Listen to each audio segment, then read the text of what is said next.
So we're here with Professor Steven Heydemann, who insisted on the concept of the fierce states. And Professor, would you explain what you intend by this definition? Sure, and thanks for the chance to talk about this. What we see right now among the communities active in the field of conflict resolution and in the field of development and peace building is a very, very strong emphasis on this notion of a weak state or a fragile state as expressing all kinds of dysfunctions that can increase the possibilities of conflict, but that also exhibit a very distinctive set of dysfunctions that need to be addressed if we are to prevent conflict or to avoid some of the kind of low quality governance that is often seen as problematic, but as also as very common in states that exhibit what are seen as the qualities of a weak state or a fragile state. And I developed the notion of a fierce state as a kind of alternative to this way of thinking, to this idea of a fragile state or a weak state. Because what I think we see in much of the Middle East and North Africa, the MENA region, are states that were developed by authoritarian state builders who paid much less attention and they gave much less priority to the kind of developmental criteria that most of the world view as expressing the purpose of the state, and much more attention to how to construct state institutions and economies that would contribute to the stability and the survival of these authoritarian regimes.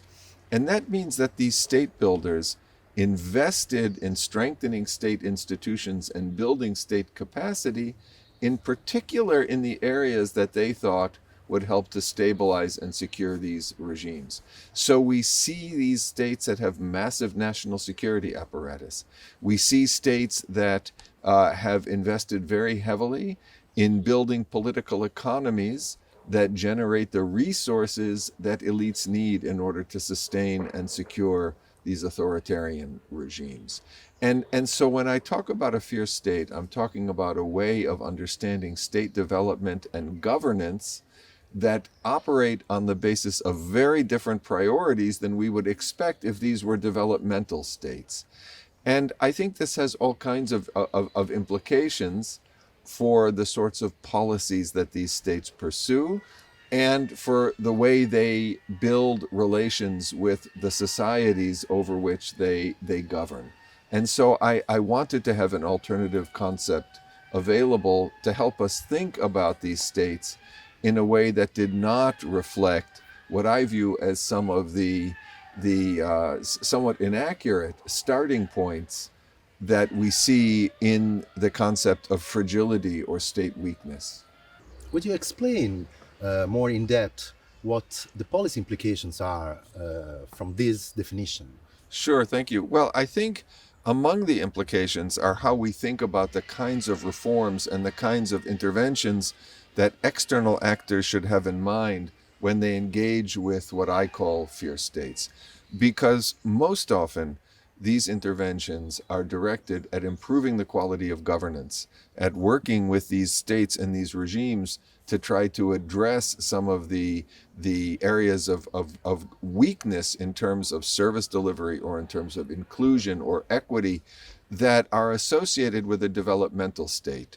But when we think about a fierce state, what we have to recognize is that those are not the priorities. These are not the kinds of changes in governance and changes in institutions that the rulers of these states think are going to contribute to the stability of the regime or contribute to the security of the regime. And so they may be willing to accept the funding that comes with those interventions. They may be willing to make statements in support of strengthening governance and expanding inclusion, but at the end of the day, they're very likely to act in a way that's consistent with those outcomes. And so if we want to try to work with these kinds of states, because they do face very serious problems, we have to think about the state as an obstacle to human security. We have to think about the state as an obstacle to human development. And we have to be prepared to engage in ways that recognize the challenges we face in that kind of environment. That may mean focusing much more on non-state spaces in which we can intervene to build resilience, to build capacity. That's not easy to do, but it may be preferable than directing our attention at these states and regimes where the goals of external actors like the EU may be inconsistent with what these regimes themselves think of as their priorities. Thank you very much.